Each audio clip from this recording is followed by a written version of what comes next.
Buenos días, estudiantes de octavo. Bienvenidos como a esta primera clase virtual. He preparado este video para ustedes en el que hablaremos de algunos de los aspectos más importantes de la historia de Napoleón Bonaparte.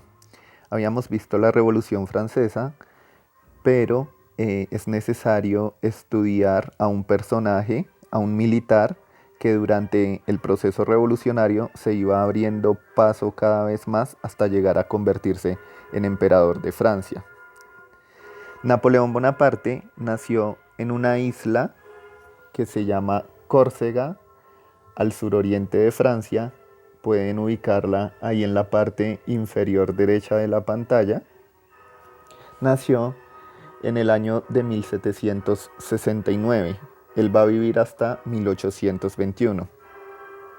Desde muy pequeño se destacó en matemáticas sobre todo, lo cual le permitió entrar a una prestigiosa escuela militar de Francia y allí, a la edad de 16 años, él ingresa a esta escuela y se convierte en teniente segundo de artillería.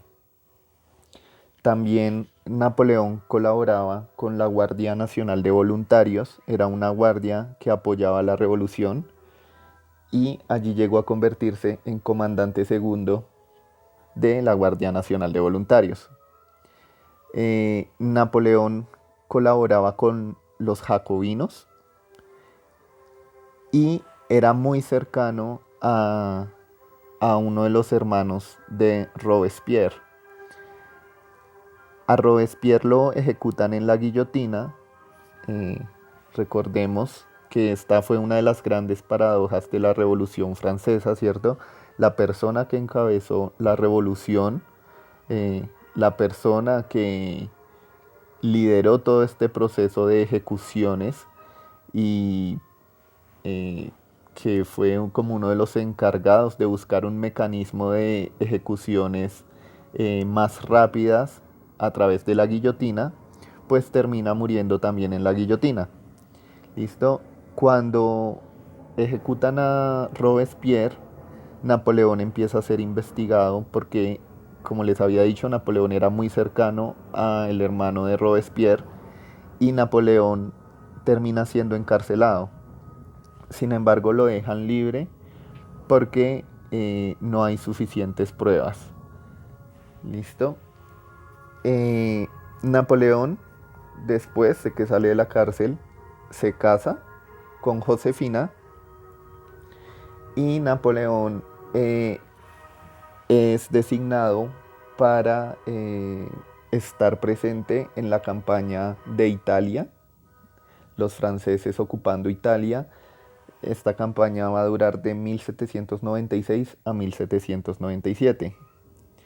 Napoleón también participa en la expedición a Egipto en 1798 y en esta expedición ellos no logran conquistar Egipto, logran conquistar otros territorios de África, pero una vez regresan a Egipto la situación está estancada. Quiere decir que ni logran conquistar el territorio, pero tampoco son expulsados. O sea que como que la cosa va para largo. Entonces Napoleón regresa a Francia, pero en ese momento le han propuesto un general que se llama Sieyès que den un golpe de estado para tomar el control de Francia.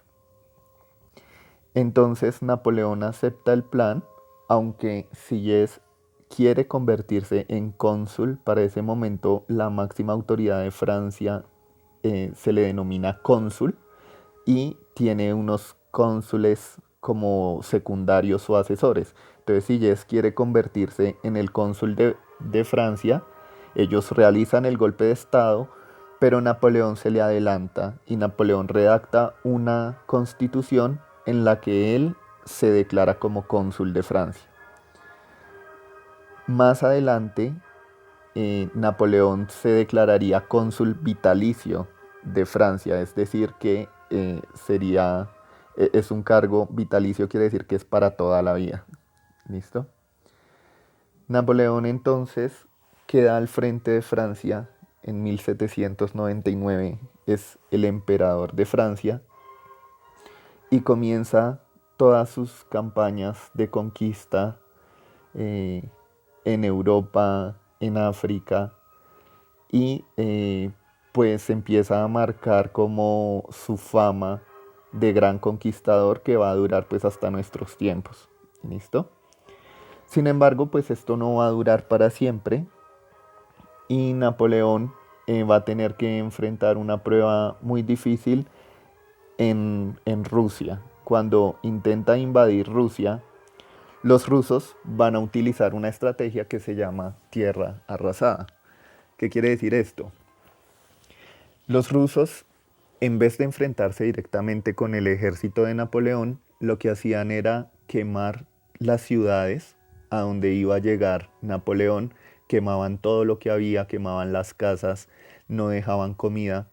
Entonces, cuando llegaba el ejército de Napoleón, más o menos como lo pueden ver en la imagen, pues no encontraban absolutamente nada. Y estos eran viajes muy largos, es decir, un ejército cuando sale a enfrentarse a una campaña tan larga, pues no puede llevar consigo un montón de comida para todos los meses, incluso años que van a durar por fuera, sino que un ejército llega, conquista una población y se abastece con los recursos que hayan en ese lugar. Pero como los rusos quemaban absolutamente todo lo que había y no les dejaban nada, pues el ejército llegaba a ese lugar, eran dueños de ese lugar, pero no encontraban provisiones. Y esto poco a poco fue desgastando al ejército de Napoleón.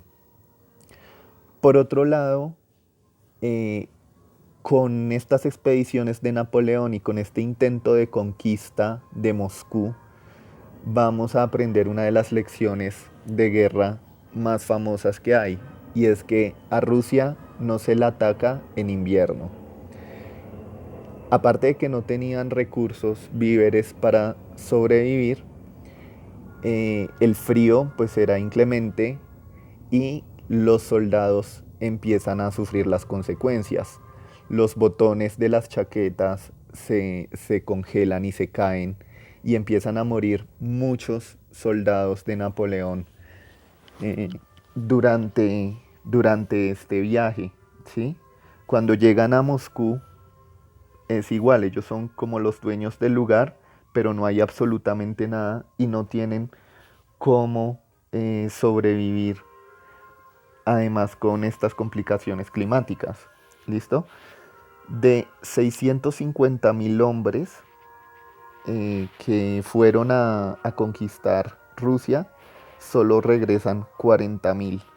Entonces es una derrota para el ejército de Napoleón.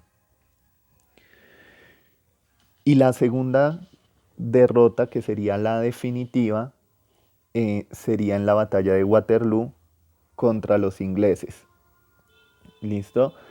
Napoleón antes, ya en una de sus derrotas, había sido desterrado, pero cuando lo fueron a buscar a matar al lugar de su destierro es que lo sacan, lo obligan a irse de Francia, a aislarse en otro lugar, lo tienen prisionero, pero cuando mandaron a un grupo de soldados para asesinarlo, querían como deshacerse del problema porque todavía lo veían como una amenaza, Napoleón logra convencer a ese grupo de soldados franceses de que se unan a su bando y nuevamente Napoleón empieza a armar su ejército, llega otra vez a París, llega otra vez como el gran líder, el gran general y vuelve a recuperar el control en Francia. Sin embargo, después de esta batalla contra los ingleses, de la batalla de Waterloo, pues Napoleón va a ser obligado a desterrarse, lo llevan a una isla,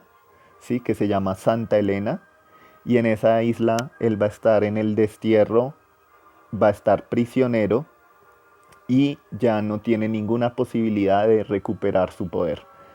Napoleón empieza a sufrir de unos dolores estomacales que tienen diferentes teorías. Hay algunos que afirman que se trataba de un cáncer.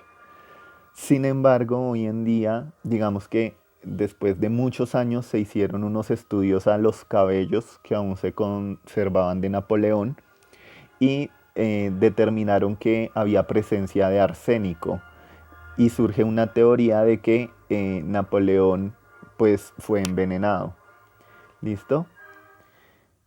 Finalmente pues él muere eh, y durante su funeral van a interpretar el Requiem de Mozart. ¿Listo? Y ese es el final de Napoleón Bonaparte. Bueno, esta ha sido como un recuento así a grandes rasgos de lo que fue la vida de Napoleón, pero pues a ustedes les va a quedar una guía donde van a tener que profundizar un poco más en el tema. Entonces, muchas gracias chicos y chicas por su atención y nos estaremos viendo pronto.